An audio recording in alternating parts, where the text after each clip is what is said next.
Watch this entire video to the end, and then, click on the links in the description below for more information.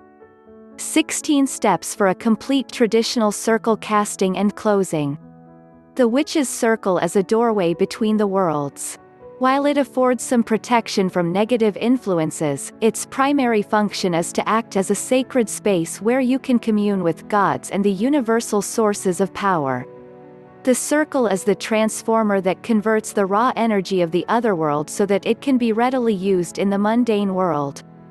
You control this transformation. You focus the energy toward a specific task. In practical terms, the circle is a band of energy that surrounds your workspace. This energy field has been measured and photographed. The charge separates you from the physical world and bars intrusion by influences that would hamper your work.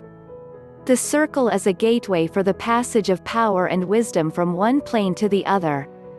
Unlike the circle used in ceremonial magic, the witch's circle enhances union with the otherworld, while the former isolates the magician from direct contact with the intelligences that inhabit different planes. There are two basic methods for casting a circle. One is meant for those operations that must be done quickly or for solitary rites that do not demand a formal setting, like daily meditations and practicing one's skills. The second method is for sabbats and esbats, or whenever you feel a need for a more formal magical setting. For either method, use a linear tool to draw the circle. You may trace a physical circle on the ground around you, or you may inscribe it in the air. Most witches use the athame to cast the circle, but the wand or your finger are both equally effective. Some witches pick the tool they will use based on the nature of the work to be done. The wand or staff represents fire, while the athame or sword commands the element of air in most traditions. Should a rite involve the elements of water or earth, the circle is typically drawn with a bladed tool, with special attention being given to asperging or presenting the shield or pentacle to the quarters. In its abbreviated form, the circle may be cast by inscribing the air in a clockwise (diosil) direction while saying, "I charge this circle that it may protect me from all energies positive or negative that may come to do me harm. In the names of Goddess and God, so mote it be." This circle is useful for simple tasks that require you to focus yourself and where interference from outside sources may prove disruptive to your concentration. You may expand upon this short version with anything you'd like. Feel free to call to the quarters any otherworld influences that might be of assistance. This circle is for your personal use and comfort. Add whatever pleases you. The more formal circle takes more time to construct. The specific method depends on the tradition being followed. The instructions given here are drawn from Celtic and British traditions but may be adapted to any school you choose to follow by simply substituting the names and phrasing of that tradition for those in the text. 1. Prepare your altar, making sure that everything you will need for the work you are performing is in place. For complicated rituals, use a written checklist. Nothing ruins the mood like having to break circle to search for a lighter. 2. Condition the space that will contain your circle in keeping with the rite. Burn incense conducive to those forces you wish to employ. Decorate your altar with the appropriate colors. 3. Prepare yourself with a cleansing bath. Add salt and any herbs that correspond with the nature of your work. 4. If you do not practice skyclad, dress in garments that you reserve especially for ritual or in something that makes you feel extremely comfortable. 5. Be sure that all the items you intend to use have been consecrated in the past, or, in the case of new tools, be prepared to dedicate them to the rite. This includes candles, writing implements, parchment, and everything else that you expect to serve you. 6. Orient yourself to the quarters by using a compass, the stars, or the sun.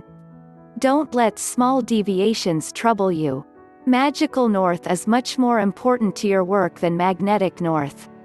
7. Bless and consecrate yourself for the rite. Compose your own charge for this purpose. My personal favorite is the Three Monkeys blessing. Hear me, O mighty ones, bless me that I may hear no evil, cover ears, see no evil, cover eyes, and speak no evil, cover mouth, and be purified in your sight. In the names of Goddess and God, so mote it be. This should be done kneeling before the circle in the eastern quarter. When you have finished and feel sufficiently prepared, enter the area where the circle will be cast by stepping in with your right foot first. When you have finished your rite, you will leave through this same quarter, also right foot first, in keeping with the old saying, as we enter, so we depart. Merry meet, merry part, and merry meet again. 8. Light the altar candles unless your work contains instructions against doing so. Taking up your incense burner or a lighted candle, sense each quarter, ending with the same quarter that you started with. Some traditions begin in the east, others in the north, while still others favor beginning with the direction whose element corresponds to the type of energy to be used in the rite. 9. Return the censer to the altar and take up the cup of water. Asperge each quarter in the same manner. 10. Return the cup to the altar and pick up the athame. Immerse its point in the water, saying, I exorcise thee, O creature of water, that thou cast out from thee all the impurities and uncleanliness of the spirits of phantasm. In the names of Goddess and God. 11. Place the point of the athame into the container of salt, saying, Blessings be upon thee, O creature of salt. Let all malignity pass henceforth and let all good enter in. Ever are we mindful that as water purifies the body, so salt purifies the soul. Wherefore do I bless thee in the names of Goddess and God, that thou mayest aid me. 12. Transfer 3 measures of salt to the cup of water and stir it with the athame 3 times, concentrating on the purifying effect the mixture is having on the blade. 13. Beginning at your chosen quarter, inscribe the circle with your athame moving diocil, picturing a spark of blue light emanating from the point and surrounding as you proceed.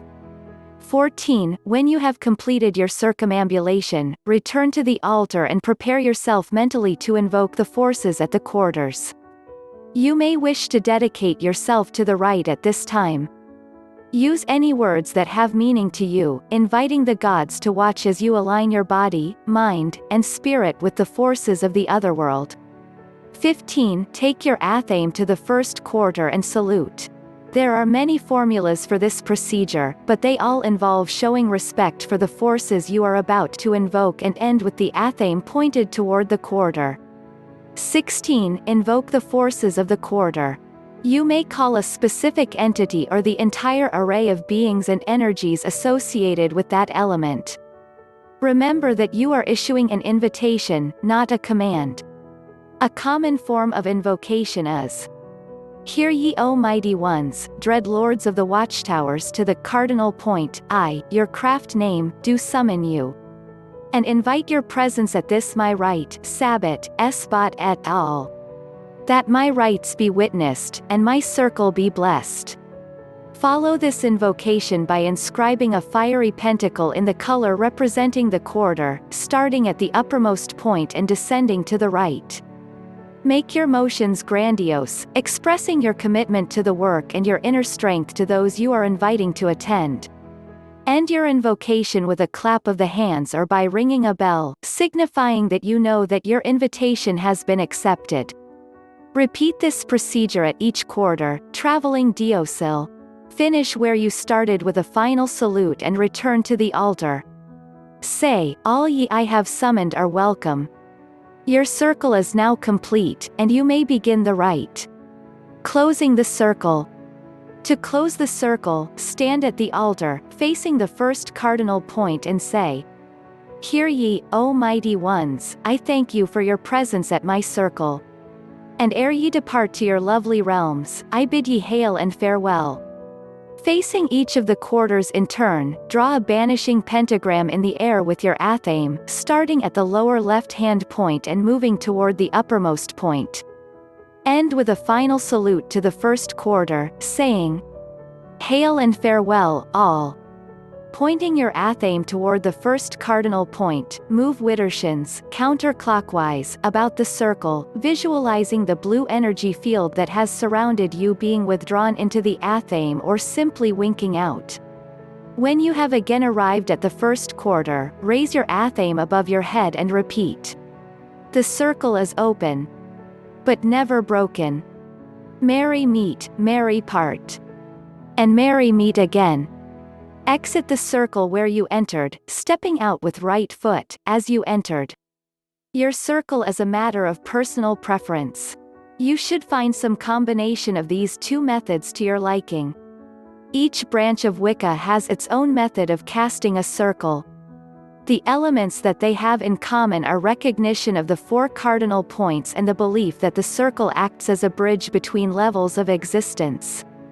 As you progress in the craft, you will replace the words and ways of others with your own. Until that time, borrow freely from every available source that suits you. The circle should make you feel that you are in a safe place. Your emotional response should be similar to what you felt like as a child when you had found the perfect hiding place to escape from the world of parents and pestering siblings. The sanctuary of the circle will shut out distractions. While you should cast the circle somewhere you will not be disturbed, such surroundings are not always available. You should learn to achieve peace of mind under the most distracting circumstances and be capable of casting a circle anywhere. Practice by meditating with the television on, or, if you live in a city, open a window and let traffic noise in. Keep practicing until you can reach alpha and cast a circle on the astral plane. This capability will prove quite useful when an emergency arises that requires your immediate attention or when you are in a hostile environment. Use the short form for inscribing such circles. If time allows, you may wish to call to the quarters or evoke a helpful entity. Otherwise, find a location where you will not be directly addressed and proceed with your work. As a witch, you must learn to function magically in the mundane world. You will find yourself pressed into immediate action and must prepare for these occasions diligently. Learn to ignore the confusion around you and work your magic. Laurie Cabot recommends establishing an alpha trigger that will transport you instantly to the alpha level under any circumstances. This trigger acts like a posthypnotic suggestion planted in your mind during a normal circle. When you are in circle and at alpha, order yourself to return to alpha every time you perform a particular voluntary action, like crossing your fingers or folding your hands together so that the fingers interlace. The trigger should be something that will not attract attention. Once you have used the trigger, picture your astral self casting a circle, reciting your version of the shortened charge and any chant or calling you deem necessary. When your work is completed, you may return to the conscious state by undoing the trigger.